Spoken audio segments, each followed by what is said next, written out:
Boa noite! Ansiosos pra live? Olha, eu não queria, assim, ser polêmica nem nada não, entendeu? Eu queria que fosse alguma coisa básica, né? Mas deu uma repercussãozinha. Se eu sou ASB ou TSB, eu sou ASB, tá? ASB carioca.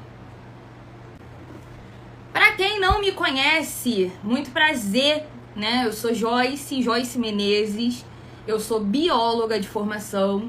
Eu me formei em 2017 em Ciências Biológicas aqui no Rio de Janeiro, numa faculdade pública, tá? Eu fiz pós-graduação de biossegurança, por isso que eu sou um pouquinho chatinha com isso, só um pouquinho, tá? Atualmente eu estou fazendo uma pós-graduação em Saúde Pública e Vigilância Sanitária.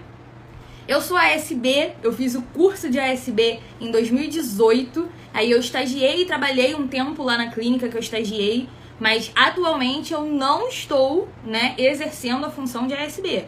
Atualmente eu sou professora, tá? Eu formo novos ASBs, tá bom? Eu trabalho num curso de formação. O curso não é meu, eu trabalho, eu presto os meus serviços nesse curso, beleza? E aí, como eu sei que vocês, né, não me conhecem, por isso que eu preciso fazer essa apresentação, para vocês saberem que a biossegurança está muito integrada na minha vida por causa da pós que eu fiz, né? Então, essa pós-graduação em biossegurança me deu uma bagagem um pouquinho maior, né? Nessa questão de cobrar a biossegurança dos consultórios e consultórios, clínicas, dos alunos, dos pacientes, de tudo, porque tudo envolve biossegurança, tá? E aí, pra gente começar, a gente precisa falar sobre isso aqui, né? O tema da live de hoje é 7 erros no processamento da esterilização. Então a gente vai ver 7 erros aqui. Só que pra gente ver os erros, a gente precisa saber essa sequência, que é a sequência básica da esterilização, do processamento da esterilização, tá? Tanto que eu tenho até um workshop que eu fiz mês passado, eu fiz em janeiro, eu fiz um workshop sobre os 8 passos da esterilização, né? Por que eu botei, assim, os 8 passos? Porque são 8 passos. Aí ficou um nome sonoro, ficou bonito. Aí eu gostei, aí deixei 8 passos da esterilização, tá? Então, tudo começa com uma pré-lavagem. A gente tem a pré-lavagem, a lavagem, o enxágue, secagem, inspeção visual, empacotamento, esterilização e armazenamento, tá? Então, esses são os 8 passos da esterilização. Eu separei 7 erros, mas poderia ter um monte, né? Porque a gente sabe que muitas coisas por aí as pessoas fazem errado, né? A culpa não é do ASB, a culpa não é do TSB, a culpa não é do dentista. Às vezes é só uma falta de informação mesmo, tá? Então, se você puder, se você sentir aí no coração, chama um amigo para participar da live, um amigo ASB, um amigo TSB, um amigo dentista. Tem aquele aviãozinho aí embaixo, você compartilha com ele e chama ele para assistir, tá? Porque talvez possa ajudar outras pessoas também, beleza? Então, o primeiro erro, que é o mais básico, que vocês sabem, né? Vocês sabem muito desse erro, que eu tenho certeza que vocês sabem, tá? Se não souber, eu quero que vocês me contem aqui que vocês não sabiam disso. O erro 1 e 2, tá? Lavar instrumental com esponja e usar detergente de cozinha. Polêmico, né? Eu falei que ia ser polêmica isso, mas a gente precisa falar sobre essas questões, tá? Lavar instrumental com esponja, se você for observar, a esponja, ela é muito suja. Como que você lava alguma coisa como uma coisa suja, que é a esponja, né? Então a esponja, ela é proibida de ser utilizada, porque quando o fiscal da vigilância sanitária chega lá e ele vê aquela esponja lá, ele já anota na prancheta. Ah, ele vai estar lá com uma pranchetinha assim, ó, anotando. Futuramente, daqui a alguns anos, eu não sei quando, eu serei esse fiscal. Já vou deixar aqui registrado no dia de hoje, isso vai ficar salvo depois no YouTube, que eu serei um fiscal desse, da vigilância sanitária. Serei o Lineuzinho, né? E eu vou estar lá anotando que não pode utilizar a esponja, tá? Se vocês forem ver a esponja no microscópio, Porque a olho nu, a gente não consegue ver as coisas que tem lá. A gente não consegue. Mas quando a gente passa pelo microscópio, gente, é muita sujeira. Não é só sujeira, é bactéria, é fungo, né? Tem de tudo, tudo microscópico, tá? Então, é assim, surreal esse mundo invisível que a gente não vê. E é por isso que a gente tem que ficar mais atento ainda, porque é invisível e a gente não tá acostumado com isso. E aí, assim, a gente tem que ver por esse lado, que as bactérias, os fungos, eles vão estar presentes, tá? Isso é um ponto. O outro ponto a gente tem a esponja uma parte muito abrasiva. Aquela parte verde que a gente usa para limpar a panela, ela é abrasiva. Então, o que acontece? Você arranha o instrumental. Se você arranhar esse instrumental, você está causando ali aquelas ranhuras uma área de dificuldade para você esterilizar aquele material. Material mal lavado, ele não vai ficar estéril, tá? Então, material que apresentar sujeira, ele não vai ficar estéril. Aí é que mora o problema. Porque a gente não vê, acha que tá tudo ok, mas não está, tá bom? E aí a gente parte pro segundo, que é usar o detergente de cozinha, que vocês sabem. Eu acho que sabem. Me conta aqui se vocês sabem, né? Que a gente não pode utilizar o detergente de cozinha. Mas por quê? Já te contaram o porquê que você não pode usar o detergente de cozinha? Ou só simplesmente falaram não pode e não te explicaram o porquê? Porque assim, é muito fácil eu chegar aqui e bater o martelo falando assim, você não pode usar o detergente de cozinha, mas eu não te dou a solução. E aí, a solução a gente sabe que é o detergente enzimático, né? Até me perguntaram na caixinha se tinha uma outra opção para detergente sem ser o enzimático. Você poderia utilizar o detergente neutro, mas quando a gente fala detergente neutro, não é o de cozinha, né? O que a gente está acostumado, das marcas famosas que a gente tem por aí. Não são esses detergentes, tá? Detergente neutro de uso hospitalar. Porém, não é a melhor opção. A melhor opção é o detergente enzimático. Ele tem que ter, no mínimo, 3 enzimas, tá? Os de 5 para cima são os melhores, né? Que geralmente são 5 enzimas que tem. E aí, o que essa enzima faz, né? Puxando pro meu lado da biologia, que eu trabalhei mais de 4 anos, eu trabalhei 4 anos e meio com proteínas, tá? Eu trabalhava com proteínas do vírus da dengue. Então, assim, eu trabalhava com vírus, eu trabalhava com bactéria, eu trabalhava com proteína, com enzimas. Então, por isso que essa minha área, assim, é o meu xodozinho, né? Então, as proteínas, né, as enzimas que a gente tem lá, são proteínas que têm atividades. O que é isso? Essas proteínas quebram, cortam, né, as coisinhas que vai ter no instrumental, né? As coisinhas que eu digo sangue, saliva, aquela pelezinha que tá lá da gengivinha, vai cortar também. Então, por isso que a gente consegue fazer uma boa lavagem no instrumental utilizando esse detergente. Que esse detergente é o certo para usar, que ele vai lá dar uma dissolvida naquela sujeira que tá presente naquele instrumental, tá? Então, por isso que a gente precisa usar o detergente enzimático. Não dá para usar outra coisa, tá bom? Foquem sempre no detergente enzimático. A economia é muito pouca para não usar ele. Geralmente, quase todas as marcas, não posso falar que são todas as marcas, mas é 1 ml para 1 litro de água. Então, assim, é pouquinho que se usa. Se você gastar 18, 25 reais o litro do detergente, dá pra fazer 1000 lavagens, né? Se você usar 1 litro d'água. Então, assim, não tem por que economizar, tá? É uma economia burra. Falando, né, o português claro. Uma economia burra. Então, assim, fora que o detergente de cozinha danifica o instrumental, ele vai ficar manchado, ele pode oxidar. Então, assim, não usem. Ele faz muita espuma. Por ele fazer muita espuma, eu não vou conseguir enxaguar muito bem. Então, ignorem o detergente de cozinha. Foco no detergente enzimático, tá? Eu já vi uma aluna, hoje mesmo ela postou pra mim, né, que ela conseguiu fazer essa mudança já no consultório dela. Ela tirou o detergente enzimático, tirou o detergente de cozinha e a esponja e acrescentou uma escova, né, e o detergente enzimático. E eu fiquei muito feliz, porque cada pessoa que eu consigo alcançar essa mudança é uma alma no purgatório que eu salvo. Tá bom?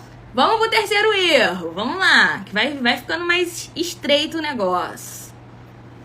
Reutilizar o papel de grau cirúrgico. Eita! Agora é confusão, gritaria, né? As pessoas reutilizam. Eu fico perplexa, né? Porque tem muita gente que reutiliza isso daí. Então vamos imaginar, tá? Por que não pode reutilizar? Tem na RDC 15, se eu não me engano. Tudo isso daqui é baseado em Anvisa, tá? Não é tirado da minha cabeça, não. A Joyce que quis fazer isso. Negativo. RDC, tá? São regulamentos da Anvisa. Então, assim, não pode reutilizar o papel de grau cirúrgico, tá? O papel de grau cirúrgico, vou tirar aqui a imagem, vou botar minha carinha, tá? O papel de grau cirúrgico, ele é composto por plástico, né? E o papel. Beleza. O vapor, que é o agente esterilizante da autoclave, ele vai entrar pelo papel. Ele não entra pelo plástico. O plástico é impermeável, tá? Não vai entrar. E aí vai estar tudo seladinho, bonitinho, o vapor vai entrar pelo papel. E aí o que vai acontecer? Quando ele sair da autoclave, a autoclave ela funciona o quê? Sob pressão, umidade, né? E alta temperatura. Como tem umidade, esse papel vai ficar molhado. Tanto que a gente passa por um processo dentro da autoclave que é chamado de secagem, tá? Vai ter a parte de secagem. Tranquilo. E aí, o que acontece? Esse papel vai sair todo enrugadinho, não vai? Vai sair todo enrugadinho, todo já danificadinho, de outra cor, porque ele já fica mais amarelado. Ele entrou branquinho, saiu mais amarelado. E aí, mudou a estrutura desse papel, tá? Mudou a estrutura. Então, assim, quando eu reutilizar isso, tem algumas coisas que podem acontecer, tá? Primeiro, minha selagem, na segunda vez que eu usar, não vai ser tão eficiente quanto a primeira. Eu peguei um papel novo e selei. Plástico tá novo, papel tá novo, fechei aqui, ele selou. Agora, quando eu pego um papel reutilizado, que já tá todo amarrotado, todo enrugado, todo ruim, e reutilizo isso, ele não vai ficar perfeito. A selagem não vai ser perfeita. Selagem comprometida e esterilização falha, tá? E aí, beleza. Tem um outro problema também. Esse papel pode rasgar, pode furar. Se tiver furinho, esterilização falha. Se tiver um rasgo, esterilização falha, né? E outra coisa, o papel, ele vai mudar a estrutura dele. Digamos que ele tava todo aberto assim, ó, todo aberto. Entrou o vapor pela primeira vez, certo? Quando eu passar ele pela autoclave, a autoclave vai fazer isso com os poros do papel, ó. Fechei. Ficou só uns micro buracos aqui. O meu vapor não vai conseguir penetrar como ele penetrava antes. E aí, como é que eu esterilizo o material lá dentro se o vapor não entra? Então, assim, a gente vai ter problema aí nessa esterilização, tá? Então, esse é o nosso terceiro erro, né, no processamento da esterilização. E é um dos erros mais comuns que a gente vê por aí. E aí eu vou dar um exemplo de pato branco, né? Porque quem é minha aluna aqui sabe de pato branco. Como é que eu cheguei lá? Eu queria agilizar, né, as coisas. E aí o que aconteceu? Tinha uma mesa, né, a bancadinha lá da área de empacotar os materiais e tal. Tava cheio desses papéis reutilizados, escondidinhos atrás da câmara escura. Aí eu falei, pô, vou limpar isso daqui pra ficar limpo, ficar bonito, arrumado e tal. Joguei tudo fora, limpei, ficou maravilhoso. Aí eu chamei a menina que tomava conta de mim pra olhar. Aí quando eu falei, olha, que bonito que eu fiz, tá tudo limpo, tudo perfeito. Aí ela, cadê os papéis que estavam aqui?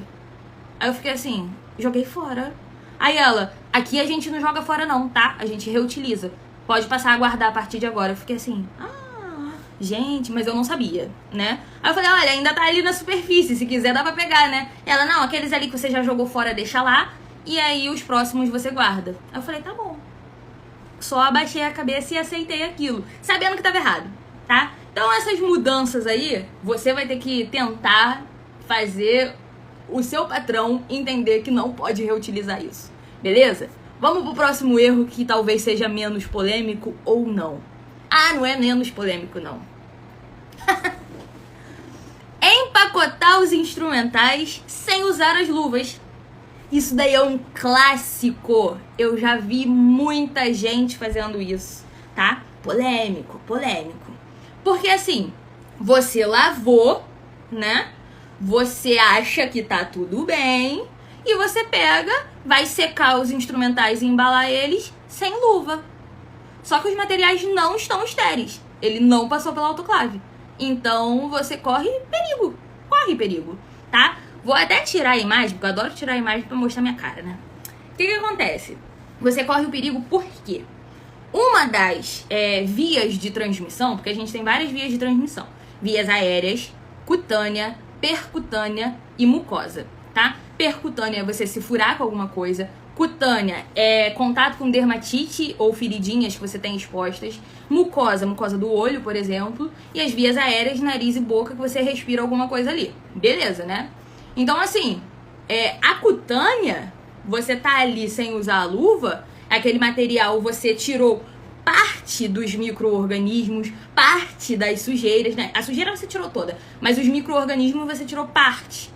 Porque quem mata os micro-organismos, que elimina eles 100%, é a esterilização. Se você não esterilizou, não pode ficar usando sem luva. Aí o que a pessoa faz? Com licença, deixa eu achar aqui uma caneta, por exemplo. Pegar uma caneta aqui. Aí você tá lá empacotando, aí tem um pedaço de resina aqui, aí a pessoa vai lá com a unha assim, ó. Tirando a resina com a unha. Clássico. Tá? Não pode. Se tem uma resina grudada aqui, ele volta lá pra lavagem. Eu não vou tirar com a unha e pegar e seguir com o empacotamento e ir pra esterilização, tá? Então isso daí é um erro no processamento da esterilização que vocês precisam se policiar. É ruim usar a luva amarela nesse caso, a luva de borracha? É ruim, porque você fica sem tato, né? Então você vai usar ou uma luva de procedimento normal, tá? Ou você vai usar uma luva de vinil, que nem é das melhores não, mas usa uma luva de procedimento pelo menos, tá bom? Vamos lá para mais um erro. Utilizar a chapinha, a prancha, ao invés da seladora. Isso daí é um erro no processamento da esterilização, porque a gente precisa utilizar o quê? A seladora, tá? A seladora foi feita para isso. Chapinha não foi feita para isso. E aí, assim, eu soube de alguns lugares que usa, O meu primeiro aluno homem, né, ele foi fazer estágio num lugar, e aí ele foi e me mandou uma foto. eu lembro dessa foto até hoje. Ele me mandou a foto assim, segurando a chapinha. Eu falei, que isso, filho? Tu tá passando prancha? Aí ele, eu tô no estágio, professor. Aí eu, o que essa prancha tá fazendo aí? Aí ele, isso aqui é a minha seladora. Nossa, cara. Eu ri, né? Mas eu fiquei com muita pena dele, porque ele ficou decepcionado. Primeiro dia do estágio dele, ele foi usar a prancha como seladora. E ele ainda falou que as mulheres, na hora do almoço, passavam ela no cabelo, né? Pra ficar liso, bonito. Então, assim, isso é um absurdo, né? Porque a prancha, a chapinha, ela não vai fechar hermeticamente o pacote. Eu sei que essas palavras são difíceis, né? Hermeticamente. O que é um pote hermético? Veda tudo, não vaza nada. Isso é um pote hermético. Então, fechar hermeticamente um pacote é não ter espaço nenhum para entrar coisas do lado de fora para dentro, tá? Porque eu tenho que fechar aquele pacote 100%, tá? Então, esse erro aí é um erro grave, né? Mas que algumas pessoas ainda utilizam, tá? Se você for parar pra ver, você consegue comprar uma seladora, talvez não das melhores, mas por uns 200 e poucos reais você consegue comprar. E uma prancha, uma chapinha, é o mesmo valor, né? Só que aí a pessoa tá aproveitando pra passar ela no cabelo. Então, assim, não façam isso não, tá? E vamos investir numa prancha, por favor?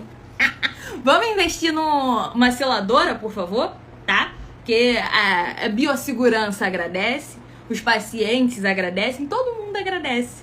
Então você aí que tá assistindo essa live, não pode utilizar prancha, tá? E você aí vai compartilhar com as pessoas em forma de indireta, tipo assim, tá vendo? Você não pode usar prancha, tem que usar seladora. Compartilha assim como quem não quer nada, tipo, né? Joga a carapuça. Se a pessoa pegar, pegou. Se não pegar, é isso aí mesmo, tá? Vamos pro próximo erro, 6º erro. Aguenta aí. esse aqui. Encher a autoclave com pacotes, né? Isso daí acontece em 80% dos consultórios? Eu acho que sim, hein? Chega a ser uns 80, né? Vocês já viram a autoclave cheia assim, abarrotada? Com pacote um por cima do outro, um por cima do outro, um por cima do outro? Já viram? Porque é comum. Porque em Pato Branco eu fazia isso, tá? Todo espacinho que sobrava ali, eu enfiava um pacote. Ah, não cabe uma bandeja. Não cabe uma bandeja, mas cabe uma tesoura. Não cabe uma tesoura, mas cabe uma broca. E tu entope a autoclave de pacote. Isso daí muita gente faz, gente. Não vamos ser hipócrita, não. Quase todo mundo faz isso, tá? Só que qual é o problema da gente encher a autoclave de pacote? Tem um problema nisso aí. O vapor da autoclave, que é o agente esterilizante, ele precisa, ó, circular dentro da autoclave. Se eu entupo ela de pacote, o vapor não circula. Se o vapor não circula, ele não entra em todos os pacotes. Se ele não entra em todos os pacotes, alguns não vão ficar estéreis, tá? Esse é o problema. E aí, as pessoas pegam e falam, não, tá tudo bem, né? Tô esterilizando, tô passando pela autoclave, tá tudo certo. Teve até aqui, ó, Elisa falou, o ciclo não completa, acaba sendo cancelado e se tiver cheio demais. Nem sempre, tá? Porque assim, o cheio demais, nessa imagem, ela tá abarrotada, né? Mas nem sempre vai ficar tão abarrotada assim. Os pacotes sobrepostos, um por cima do outro, já é o suficiente para ter problema na esterilização e não desligar a autoclave, tá? Então você vai imaginar aí comigo. Quando tu pega uma pipoca de micro-ondas e você bota ela lá para estourar os milhos, né, e virar pipoca, o pacote da pipoca infla, né? Beleza? A mesma coisa acontece com os pacotinhos de grau cirúrgico dentro da autoclave, sabia? Ele enche de vapor, né, de ar, depois ele esvazia, vem um vácuo e tira ele ali, né? Tira todo aquele ar que tem dentro dela para poder pegar e deixar o pacotinho fininho direitinho.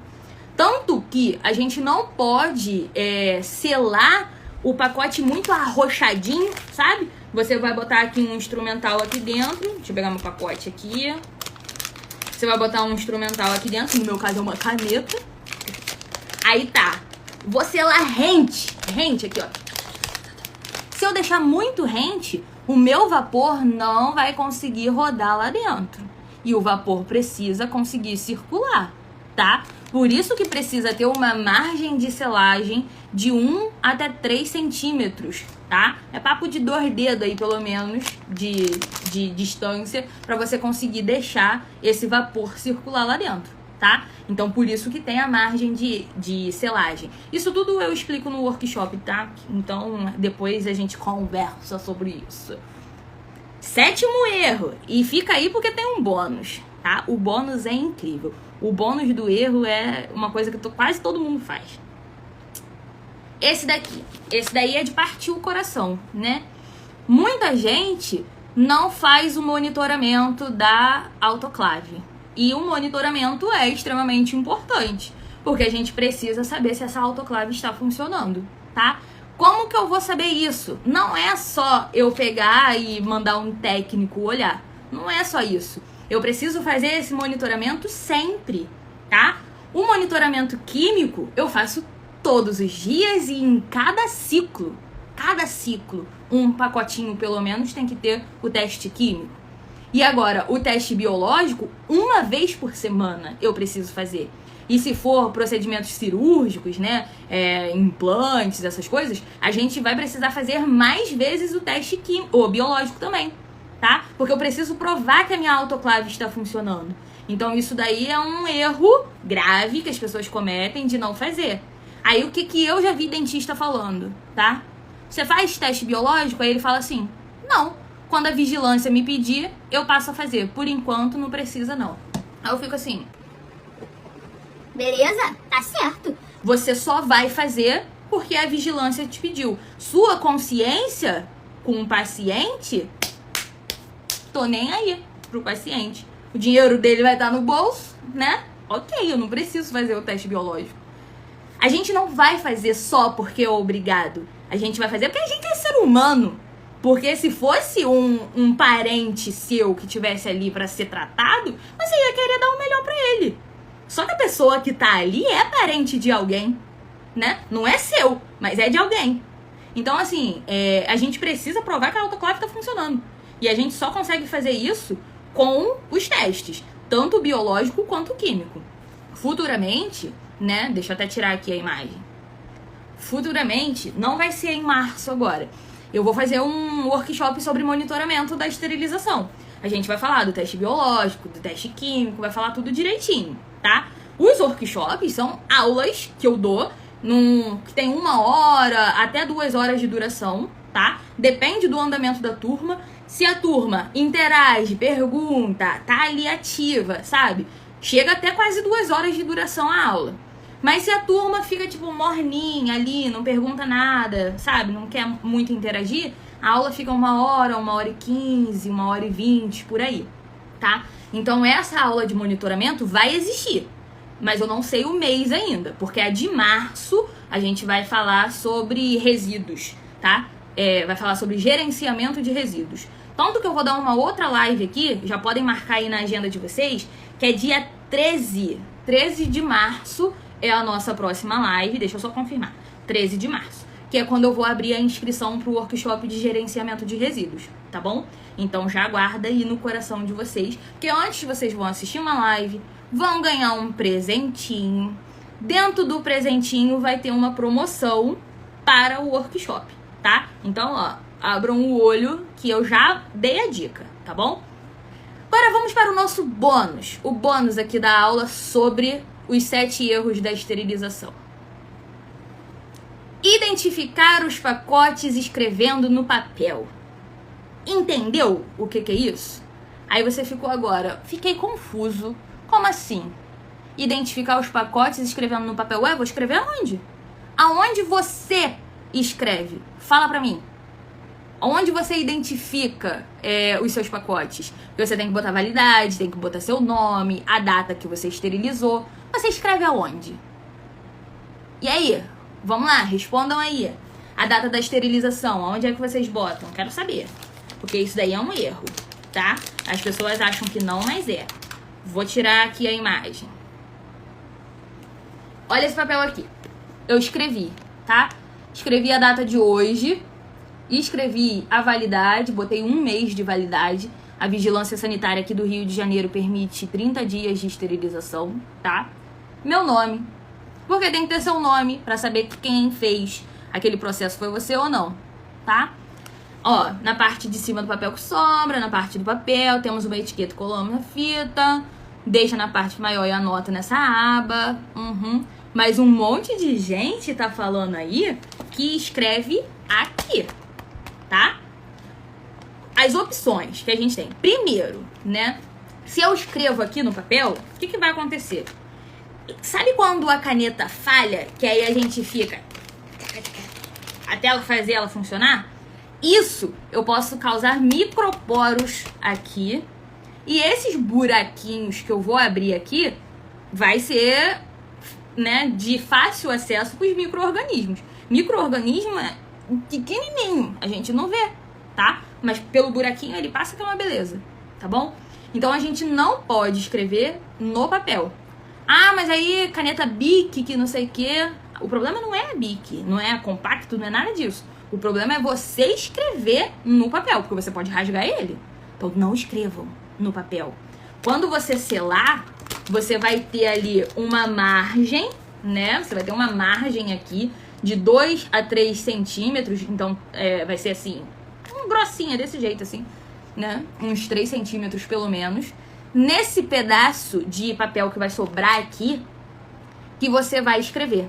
Por quê? Esse pedaço vai estar aqui em cima, vai ter a selagem aqui, então essa tinta não tem contato com o meu instrumental que está lá embaixo. Não pode ter contato com o instrumental, tá? Ah, caneta Bic, caneta não sei o que, caneta tóxica, não importa. Tem o lance da contaminação química, nem tudo é biológico. A contaminação química acontece pela caneta, tá? Então, você vai escrever sempre aqui em cima, nessa parte do papel aqui de cima. Ou você vai escrever com uma caneta aqui, ó, permanente aqui na parte do plástico. Ou você vai escrever num pedaço da fita zebrada. Ou você vai colar uma etiqueta, tá? Tem várias opções. Só não pode escrever aqui no papel. Ah, e o meu carimbo? Tu vem lá com o carimbo aqui, no meio do papel. Aí o carimbo ficou meio fraco. Aí tu vai, ó, no papel. Gente, se tu rasga o papel ali, se tu faz buraquinho nele, ele não vai esterilizar, não. Quando o material sair da autoclave, ele já teve contato com umas coisas e aí acabou a esterilização, gente. Mesmo se a caneta for atóxica, você não escreve nessa parte do papel. Você só escreve na parte de selagem lá em cima. Ou na parte aqui do plástico. Não posso escrever nesse meio aqui, não. Nesse meio aqui eu posso fazer buraquinhos. Tá? Porque vai ter uma hora que essa caneta vai falhar e tu vai dar uma forçada. E vai ter uma hora que você vai pegar o carimbo, vai falhar e tu vai dar uma carimbada aqui. Ai, gente, eu me empolguei, hein? Agressiva. Desculpa. Mas é isso, tá? Então esses foram os 7 erros mais o bônus, porque então foram 8, tá? E daria pra falar mais uma penca ainda, né? Porque erro é o que a gente mais faz. Ó, já tô até descabelada. Isso sou eu na aula, tá? A minha aula é assim, meus alunos estão aqui, ó. Eu vi a Ana Paula passando aqui. Ana Paula, eu não sou assim. Ó, a Vivian tá aí. Eu não sou assim? Eu sou assim. Eu fico descabelada, eu grito, eu chamo a atenção. Isso sou eu, entendeu? Mas é assim que eu gosto de ensinar, porque é assim você presta atenção. Isso sou eu no workshop, isso sou eu em sala de aula. A minha aula é uma bagunça, né? Sou zero respeitada, mas quando eu dou-lhe um grito, todo mundo, ó... Que essa carinha aqui parece que é mansa, mas quando dá um grito, meu irmão, não tem um que fique falando. Não tem um, tá? Então é isso, galera. Cadê as dúvidas? Pra gente tirar as dúvidas antes da foto. Ai, primeira vez que eu tô aqui, já amei. Seja bem-vinda! Eu sou doida, mas eu sou uma doida legal, tá? Fala do que você tava dizendo sobre o bônus do workshop. Ah, tá. Então, o bônus vai ser o seguinte. O que acontece?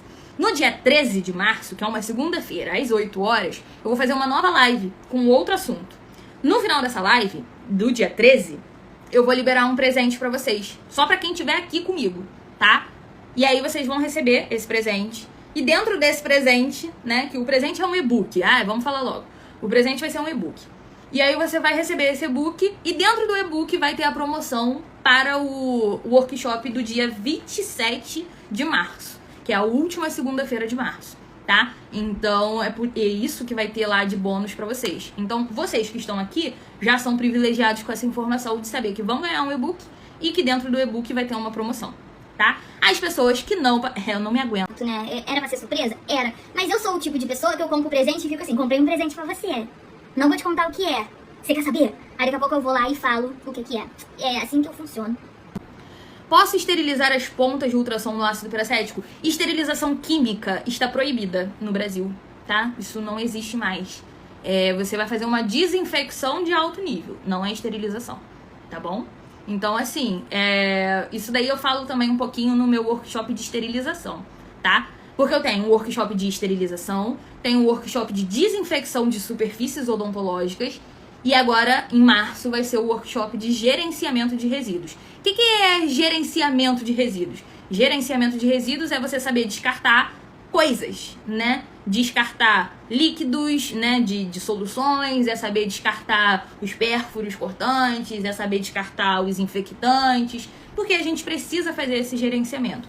Vai lá na Lei 11.889, de 24 de dezembro de 2008, que você vai ver que uma das funções do ASB e TSB é fazer parte dessa biossegurança do consultório. Então a gente precisa saber disso daí, tá? Quantos anos de profissão? Olha só, de ASB eu me formei em 2018, vai fazer 5 anos então. De bióloga, contando desde que eu entrei na faculdade, já são 10 anos. Porque quando você entra na faculdade, você já toma vários... Tanto que no meu primeiro período da faculdade eu já tive biossegurança. E aí no primeiro período eu tive 6 meses de biossegurança. Era uma matéria extremamente grande. E a professora era muito chata. E aí eu não gostava. Não gostava.